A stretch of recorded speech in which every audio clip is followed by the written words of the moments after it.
Good afternoon. My name is Jordan Watts. I'm a captain at the Hunter Army Airfield Fire Department in Savannah, Georgia. I'm a lead firefighter, so I'm in charge of an engine company or a crash company, and I work with the guys to make sure all the training's done and basically kind of oversee the day-to-day operations. I'm also a paramedic. I previously was an EMT basic for 10 years, and about 2 years ago I went to school and got my paramedic licensure, and I've been a practicing paramedic for about a year now. I chose to become a firefighter because coming out of high school I worked odd and end jobs and didn't really find anything that was fulfilling. I knew I wanted to work with my hands, and when I kind of stumbled into firefighting, I saw the camaraderie with the guys and ladies that all work together and rely on each other, and I wanted to be a part of that. Plus I got to work with my hands and work around heavy equipment and kind of never know what's going to happen next. So I find that interesting and exciting. I transitioned from a paramedic from an EMT because as an EMT I made a difference in people who needed, were having some type of emergency and needed help. And as a paramedic I'm able to do more skills and provide a further level of care than I was as a basic.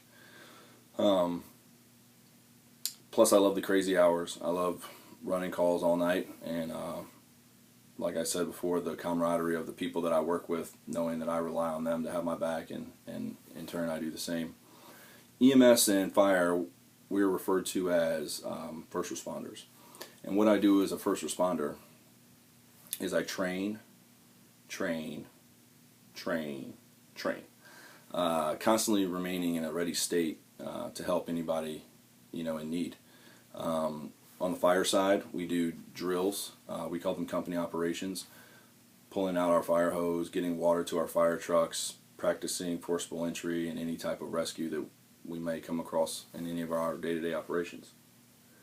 For the paramedic side of my career, I also have to stay sharp in my skills, and that involves me more reading up on protocols, changes in state and federal protocols for EMS, and making sure that I'm prepared to provide the best care possible.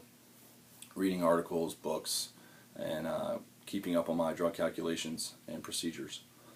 I'm also a member of the United States Air Force Reserve, where I'm a firefighter, and being a firefighter in the Air Force Reserve allows me to train young airmen and continue to work on my skills in the fire service, and then also receive training from those above me, so I know how to become a better officer, fire officer, and one day hopefully an assistant chief. So the scope of fire department and EMS work, first responders as I said, is we really have to be able to adapt to any situation. We could run a cardiac arrest followed by a structure fire on any given day, or a rescue, or a vehicle accident, or anything that we might encounter. So we have to stay in a constant ready state to perform our job when our job's always changing. Daily operations, you come to work, check out your equipment, make sure the equipment's there, that the guys on the last shift didn't take anything off and not tell you about it, or that somebody broke something and didn't want to tell you about it. So we check out all our equipment and we begin to train for the day. We usually have monthly, bi-weekly training plans that we accomplish, so we're constantly cycling through our knowledge. On the paramedic side, like I said before, it's knowing my protocols and the standards of care that I'm expected to give at a multitude of different types of calls. In the emergency service, we believe in life safety, property conservation, and incident stabilization, and those are the checkpoints that we're trying to achieve at every scene. Lastly, we have to stay physically fit and mentally tough, which isn't that easy. I'm not too fit these days. I've been a little behind on my physical fitness, but I'm expected to rescue a citizen, but I'm also expected to rescue a fellow firefighter or paramedic if they become in an emergent state and need my help.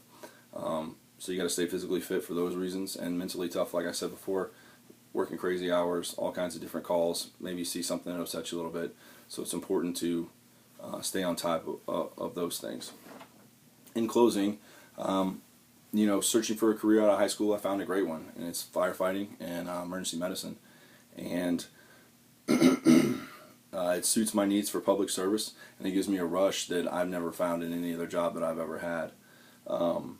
We train a lot. We work really hard. We're expected to stay at a ready state to perform our duties, which are life safety, property conservation, and incident stabilization.